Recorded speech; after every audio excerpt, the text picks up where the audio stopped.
Hey dreamers, this is Mandy Owen and I'm excited to be back with you today to talk more about dreams. As always, you can find me on Facebook at Mandy Owen, or you can reach us on YouTube at Mandy Owen, or reach out to us on our website at mandyowenministries.com. We would love to hear more from you about the dreams that you're having. Today, though, I wanted to talk a little bit about more about famous dreamers. We've talked about Abraham Lincoln, who's one of my favorites. We've talked about Elias Howe. And there's a ton of musicians and artists and writers that we could talk about. But I wanted to talk about a topic that isn't always really associated with dreaming, and that's science.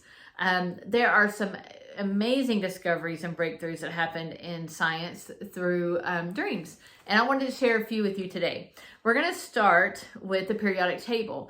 The discovery of the periodic table came from Dmitry Mendeleev. And if I said his name wrong, please forgive me. Again, I am not an expert in this topic. So this is just came from research and stories that I've found about famous dreamers. So he was a chemist in the 1800s, and he was working on the periodic table.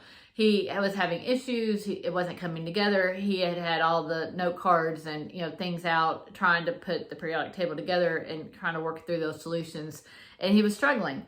In a quote, he says, "In a dream, I saw a table where elements fell into place as required. Upon awakening, I immediately wrote it down on a piece of paper." So it all came together for him in a dream where he was able to pull it all together, and now we have the periodic table. How cool is that? There's also August Kekula. He was working on the discovery of the structure of benzene. So that is a tough one. Atoms and all the things that come with that. So I'm not even going to get into the actual science of that.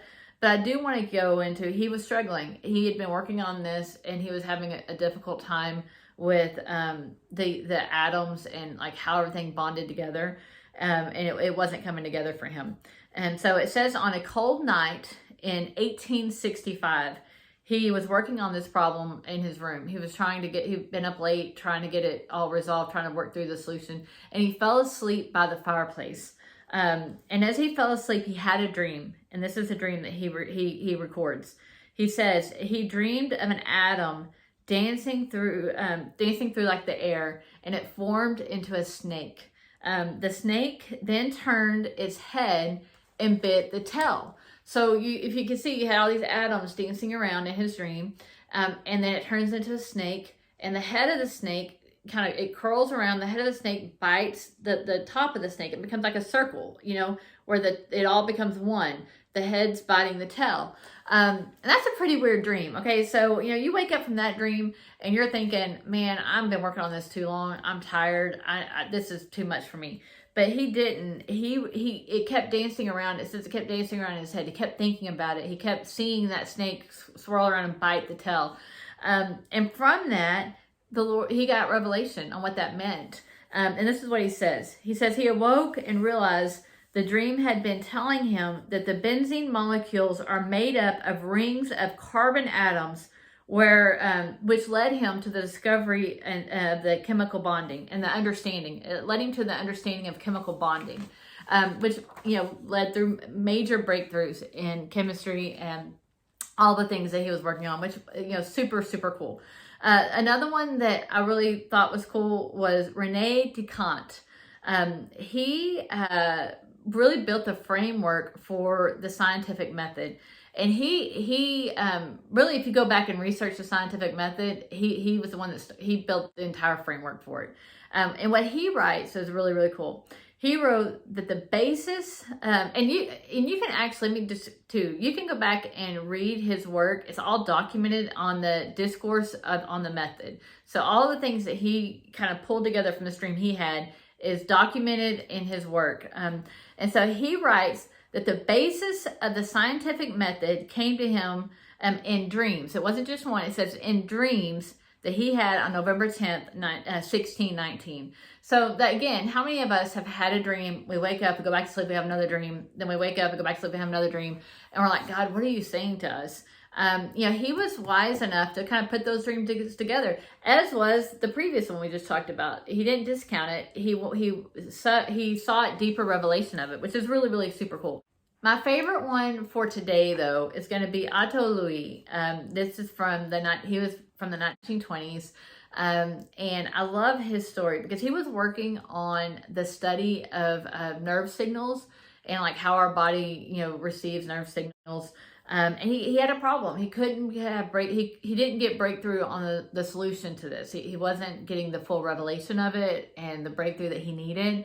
So he was struggling with this theory and with this problem. And in 1920, he had a dream. He was in bed and he woke up in the middle of the night from this dream, and he wrote down notes from this dream, which tells me that he was a dreamer. And, so anyone that has a pad paper next to their bed at night to write down notes, more than likely is a dreamer, and they know that this is a drill. I've got to take notes. But that's my theory. I could be wrong. But regardless, he wrote down some notes from this dream that he had in 1920. And the next morning when he got up to check the notes, and he had this dream, he knew it was important. He couldn't remember the dream. And how many times did we do that, guys? How many times do we not remember the dream? But he went to check the notes and he couldn't read his writing. I've done that too. His scribbles, it was not, really late at night. He scribbled it down and he couldn't read it. And so frustrated, that he had this there, but he couldn't really pull it together. The next night he went to bed again and he had another dream. And God is so good to be able to give us multiple reoccurring dreams when we need them. Well, he had this dream again. And this time, not only did he have a solution to the problem that he was having, he also had an experiment. It gave him an experiment in the dream that would prove his theory or prove this idea. And then when he woke up the next morning, he not only remembered the dream, he was able to immediately start his research. So he went into research for the next year. And in 1921, he published a work on this research that he did all stemming from this dream. It's really cool because it says that he became known as the father of neuroscience and won a Nobel Prize for medicine in 1936 for the work that all stemmed from this dream. And so what an amazing discovery to be able to have that breakthrough. What if he had not paid attention to his dreams? What if any of these men didn't pay attention to their dreams?